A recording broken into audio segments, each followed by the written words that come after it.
Mbote na bino banson baye bozali kolanda biso na Kivu Morning Post boye bolamu na sango na biso na Lingala wita ngumba Goma totala basangoni to lengeli bino lelo. Joseph Kabila atindiki mopesi toli waye kikaya bin Karubi na Washington bisika bakonzi ba Kinshasa na Kigali bazali ko solola mpo na kimia motina mimona akendaki ko sosolisa bayi molongo ntina nini Kabila azali ko pema na ngumba Goma mpe akondoli lokuta loye Jean-Pierre Bemba abukaki na ntina ya mosolo mwa dollar milioni tuku motoba na motoba eye Bemba afundaki Kabila kopesa na ekolo Rwanda sanza inso.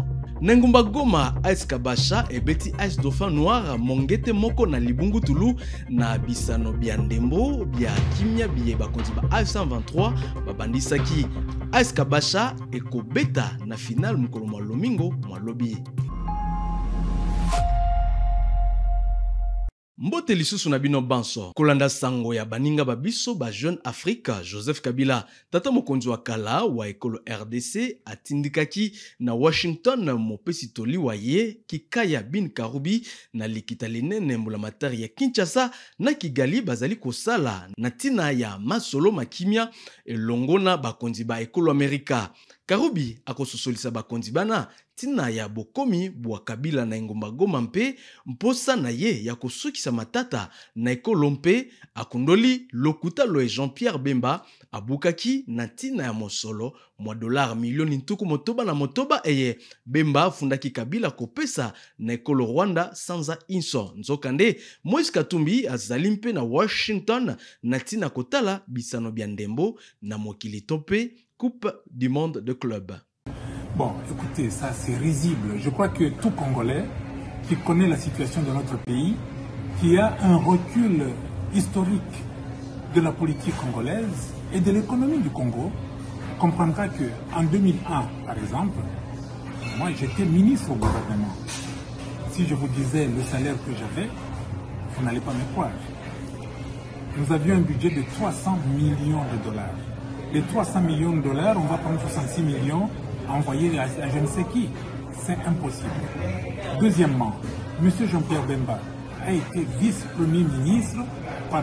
vice-président de la République en charge de l'économie et des finances. Donc tout ce qui était finances et économie, c'est lui qui supervisait cela. Alors, donc c'est lui qui a envoyé les 66 millions de dollars. Donc tu sais de quoi il parle quand il dit que le gouvernement a payé au moins 66 millions. Mais pourquoi le dire aujourd'hui et pas hier? Pourquoi le dire aujourd'hui et pas hier? À son temps peut-être. Non, non, pas du tout. Pas du tout, c'est tout simplement parce que c'est faux. C'est faux et archi faux. Et donc, Natina bozangi bokengi boye bozali kokubisama na ngumba Kisangani o ituka ya Chopo mokeli mibeko Patrick Matata asengi na VPM ya ntei kososolisa bantoma ba Assemblée nationale motango nini mwabai pulusu mozali na Kisangani mpe lolengi nini bazali kobika mpe kopesa motango mwabai pulusu baye bakimela na Kisangani pona bobangi bwa bitumba bia batomboki ba 23 na ngumba Goma. Merci, honorable président. Consécutivement à la motion de l'honorable Madia, j'interviens également pour ce problème qui se pose avec acuité à Kisangani. Certains collègues l'ont déjà évoqué ici, honorable président. C'est à 3 h du matin, 4 h du matin, 2 h, minuit, que les gens nous appellent de toutes les communes alors. C'est un problème qui existe parce que, comme on le sait, l'homme n'est pas bon, honorable président, honorable député, chers collègues. L'homme est mauvais. Qu'est-ce qui fait l'homme? L'homme, l'être humain, il n'est pas bon. L'homme est un loup pour l'homme. Pour que l'homme soit bon, il faut qu'il y ait le Léviathan. Alors, il faut qu'il y ait la force, il faut qu'il y ait l'État, il faut qu'il y ait la répression. C'est la peur du gendarme qui rend l'homme bon. Je souscris donc à la procédure qui voudrait que pour adresser cette question cruciale qui dérange nos électeurs, que nous puissions avoir les acteurs concernés en commission pour aborder ces problèmes. Parce qu'il en va de la gestion de la territoriale, des effectifs des policiers, de l'équipement, de l'encadrement de ces policiers, des militaires qui sont en repli stratégique. Tout ça, il faut prendre en charge dans le cadre d'une commission spécialisée et que les ministres soient invités à cet effet. Je vous remercie. Tokene na ngumba Kolwezi epe wapi tata mokonzi wa ekolo Congo démocratique Félix Tshisekedi asalaki milulu mia bofungoli pona mbala ya yambo bitelo bie bitongami sika kuna na ituka lualaba bitelo bina bitongami na makoki maye mautelaka na mpako eye basali makele bafutaka na ngumba ena ndakisa etelo ya la cité de la commune.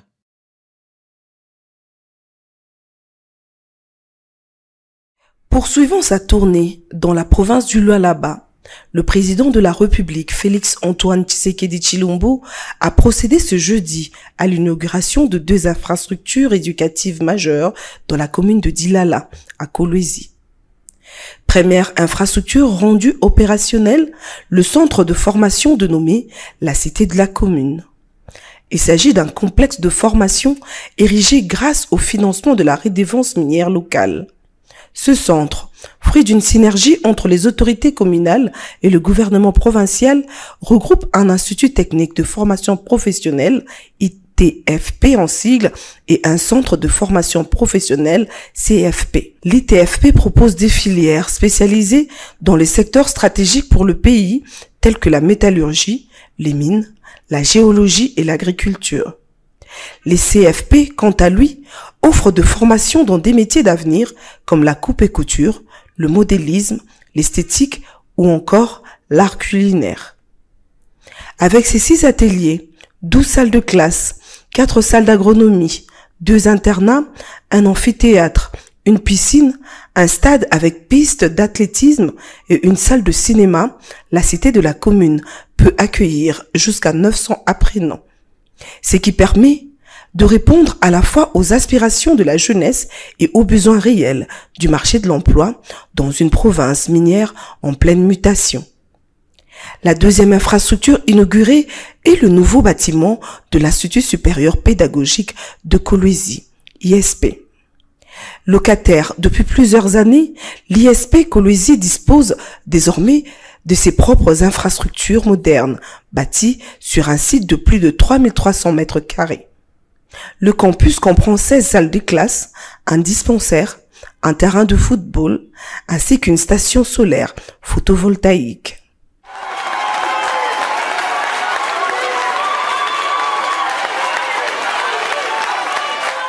Vous voyez ce que Maman Fifi, la gouverneure de province, est en train de faire, est vraiment l'illustration et la matérialisation de mon programme, mon vœu le plus ardent. C'est votre pays, vous avez un beau pays, un magnifique pays. Vous voyez d'ailleurs que nos ennemis nous l'envient. Ils font tout pour nous diviser, ils font tout pour nous déstabiliser, nous interrompre dans notre développement, mais ils n'y arriveront pas. Nous avons le devoir de vous encadrer, de vous apporter les moyens nécessaires de l'État pour vous permettre d'évoluer. Parce que le Congo de demain, c'est vous qui allez le diriger. Et vous avez besoin d'être dans de très bonnes conditions et d'être formé dans de bonnes conditions. Toutes ces réalisations sont saluées par la population. Elles s'inscrivent dans la vision du chef de l'État qui a consacré la gratuité de l'enseignement et le développement de compétences techniques. Grâce à l'appui du programme de développement local de 145 territoires, PDL 145T en sigle, ces projets témoignent d'un double engagement, garantir un accès équitable à une éducation de qualité et renforcer l'autonomie économique de la jeunesse congolaise.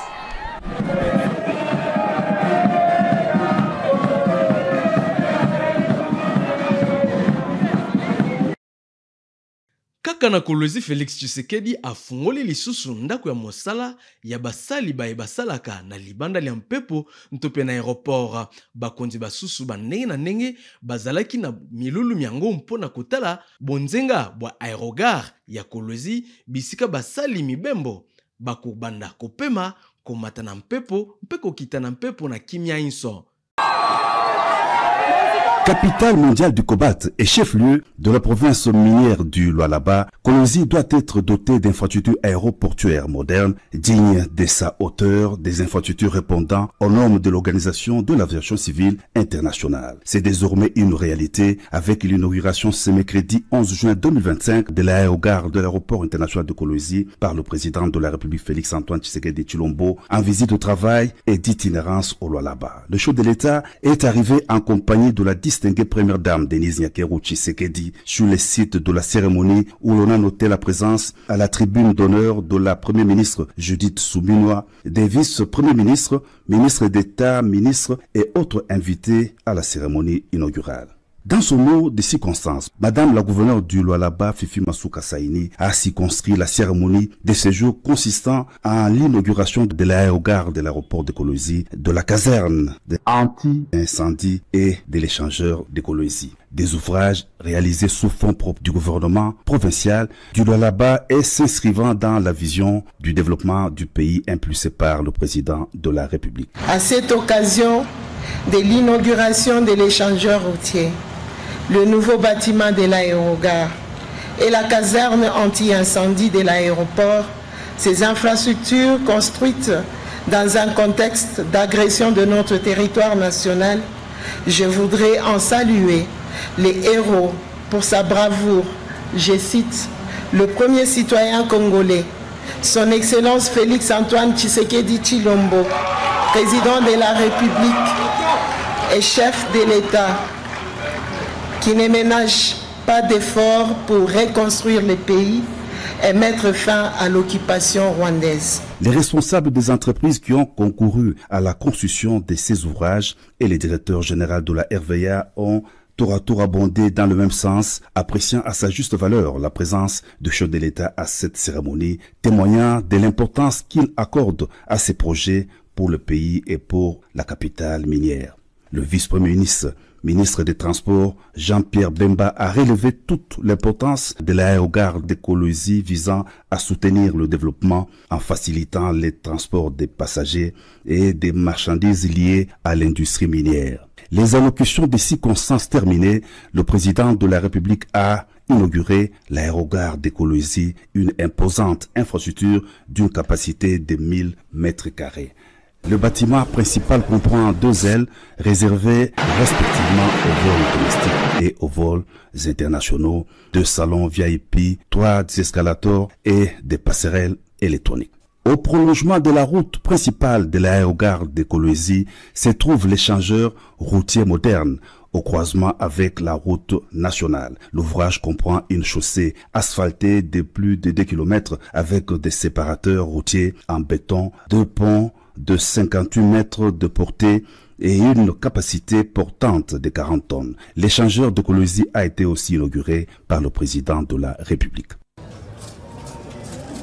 Ministre Yamambi Mabokolongono Bwanzoto wa ekolo RDC asakoli ete minganga babengamaka ba spécialiste na lokota na lifa lancé bazangi na bituka zomi na sambo na ekolo mpe alobi ete ezali pasi kopesa baimboka minomie misengeli. Roger Kamba alimboli ete azali kobunda na tina kobongisa musala moye mpo ete esalema lolenge elongo bani.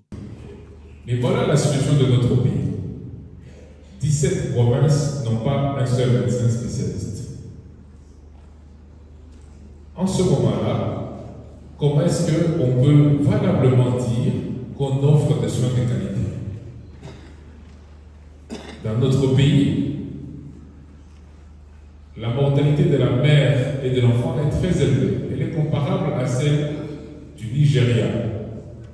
Mais quand on regarde pourquoi elle est élevée comme le Nigeria, on voit qu'il y a 2 différences fondamentales. Au Nigeria, les mamans meurent parce qu'elles n'ont pas l'habitude d'aller au centre de soins. Souvent, les gens ont tendance à accoucher à la maison. Mais dans le milieu rural, dès que ça se complique, dès qu'il y a une hémorragie, dès qu'il y a une hypertension, à la maison, il n'y a pas de solution.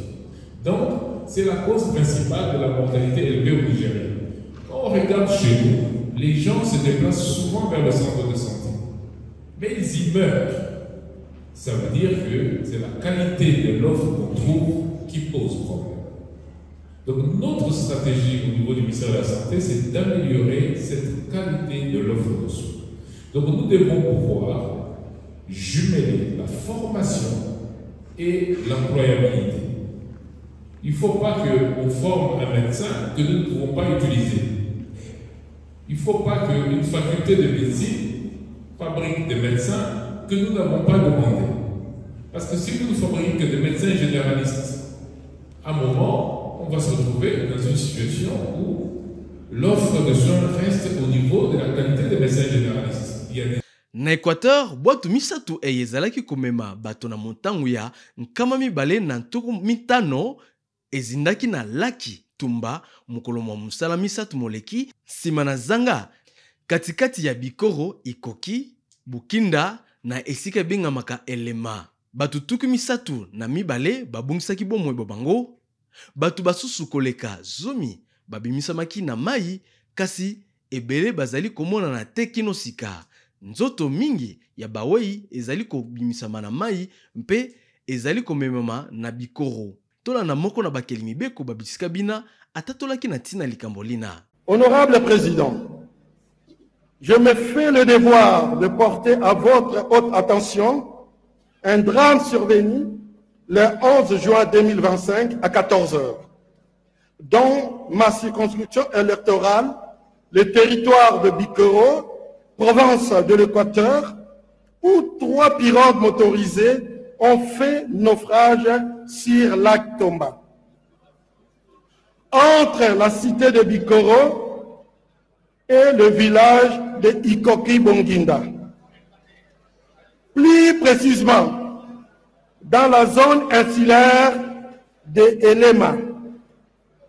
Selon la première information rapportée par les riverains, environ 250 personnes étaient à bord. À ce stade, on déplore 32 morts qui sont déjà sur la cité de Bikoro. Il y a encore des corps qui viennent vers la cité de Bikoro. Une dizaine de rescapés et un nombre important de disparus. Ce qui laisse un bilan encore lourd. Cette tragédie endeuille une fois de plus de nombreuses familles congolaises. Ce drame soulève des graves préoccupations de la sécurité de la navigation intérieure, de l'efficacité des secours. Pona kosukisa sango na biso ya mokolo lelo na bisano bya ndembo bya kimia biye bakonzi ba A123 babandisaki na ngumba Goma mwa mikolo mileki na bisano biye bisalemaki lobi loleki Ice Kabasha ebetaki Ice Dauphin Noir mongete moko na libungu tulu. Bizimungu JC mobeti ndembo nde akotisaki mongete mona mpene na suka ya bisano. Lors de la deuxième demi-finale lors du tournoi de la paix disputé ce jeudi 12 juin au stade de l'unité des Guma, l'AS Kabasha s'est imposé face à l'AS Dauphin Noir au terme d'une rencontre très disputée. 1-0, c'était le score au finish. Porté par un public très animé, l'AS Kabasha a inscrit l'unique but du match à la 70e minute sur un coup franc parfaitement exécuté par Bizimungu JC qui a surpris les gardiens Arnaud Matoumele.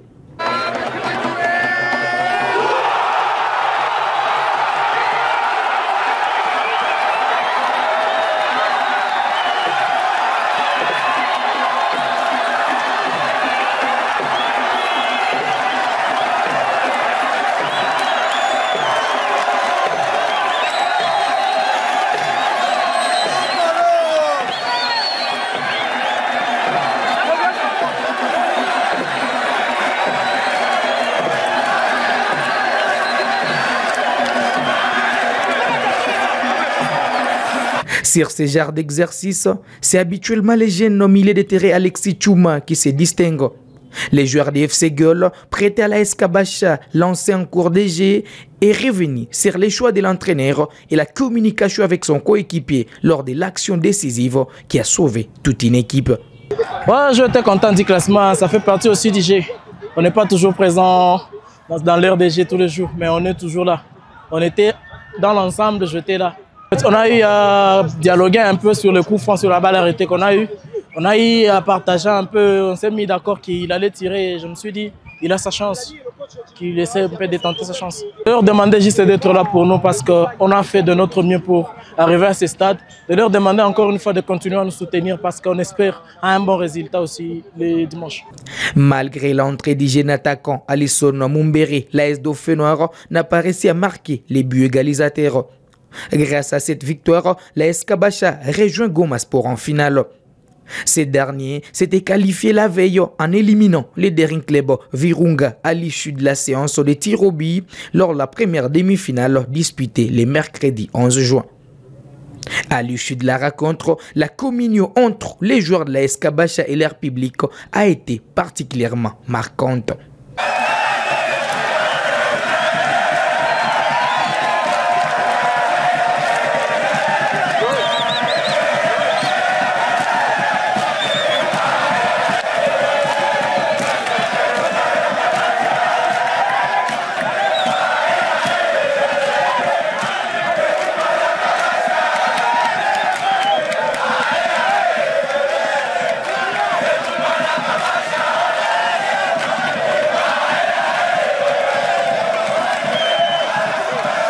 Avant cette grande finale très attendue, la petite finale opposera l'AS Dauphin Noir au Daring Club Virunga. C'est samedi 14 juin, toujours au stade de l'Unité. L'AS Dauphin Noir, c'est le club de cette compétition, a évolué en première division du championnat national de la RDC avant les débuts de la guerre, s'arrête donc en demi-finale. Une élimination acceptée sportivement par son capitaine, ni tout étonné malgré les regrets. Comme vous le constatez, comme vous le voyez, on attendait faire mieux, mais ça tourne en rond. Je crois, bravo à eux, ils ont mérité la victoire, ils ont été plus forts que nous, ça il faut le dire. Voilà pourquoi ils ont gagné. Une déception totale, oui, mais la loi du foot, ça décidé autrement. En étant en Ligue première, une équipe de deuxième division qui nous a sortis en demi-finale, c'est normal. A noter que le vainqueur du tournoi empochera une récompense de $1000. Les finalistes malheureux recevra $850, les troisièmes 750, les quatrièmes $650 américains.